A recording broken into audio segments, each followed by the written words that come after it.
Aw, hinog naman ang saging aw ato na tubon o ni kuyog pa nga akong anak o ang si Bibi Ali ano aw aton ay tanawon kung ay naton tigbason ang puno sa saging kay para makalibre ta og snack sini o panghimagas sa aton panihapon o paniudto o pamahaw natay saging nga on tamis kaayo yan dira na akong gitkuan ni samaran yan para hindi madurog ang bunga ng saging yung bulig yan unti-unti yan bumaba ganyan ang style para magtuba kayo ng saging mga kaisla yan ganyan lang para safety hindi mabasag yung saging yan unti-unti na yan yan kung meron kayong pakyang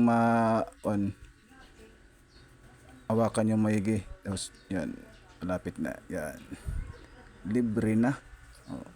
First harvest sa tanim ni Kaisla yan yan lami kayo aw ara na gitig basta ni Kaisla oh. Kalaba kay nga pagkabulig oh. Sus dagko kay do braso sa mga puya ang saging oh. Basta lapit sa basurahan mga Kaisla tambok kayo sobrang taba ang puno ng saging kaya yan oh. Tingnan nyo ang bunga oh. Malulusog yan lutundan yan mga Kaisla oh. Oh, may hinog na oh. Yan nakita ng hinaguan ni Kaisla oh. Yan